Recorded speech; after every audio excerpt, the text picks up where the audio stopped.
एक छोटे सुंदर गांव में दादाजी राम और उनके छोटे पोते आदित्य रहते थे। दादाजी अपनी शांत प्रवृत्ति और गहरी बुद्धिमत्ता के लिए जाने जाते थे, जबकि आदित्य एक उत्साही और जिज्ञासु बच्चा था, हमेशा जीवन के बारे में सवालों से भरा हुआ। एक गर्मी की शाम, जब सूरज ढल रहा था और खेतों पर सुनहरी रोशनी फैला रहा था, आदित्य दादाजी के पास बरामदे पर बैठा।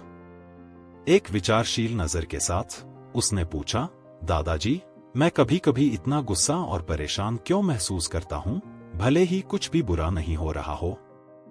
मैं इन विचारों और भावनाओं को कैसे नियंत्रित कर सकता हूं? दादाजी ने हल्की मुस्कान के साथ एक कहानी सुनाने का निर्णय लिया।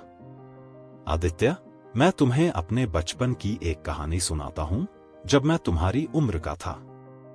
मेरे बचपन में मेरा एक प्रिय दोस्त था जिसका नाम जेक था।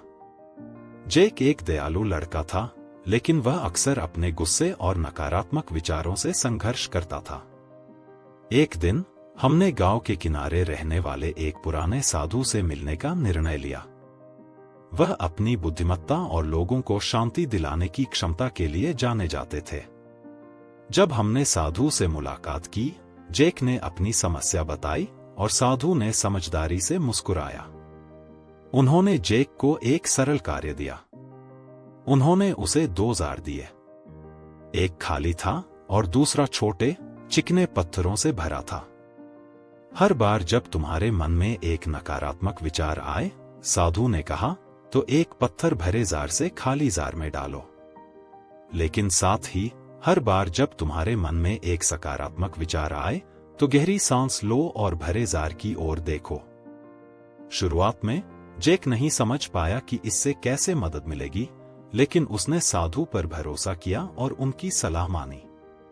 दिन बीतते गए और जेक ने देखा कि जितना अधिक वह अपने विचारों का निरीक्षण करता और अपने ध्यान को बदलने की कोशिश करता, उतने ही कम पत्थरों को उसे स्थानांतरित करना पड़ता। उसने छोटी छोटी चीजों में आनंद खोजना शुरू किया, बच्चों की हंसी, फूलों की सुंदरता और सूरज की गर्मी।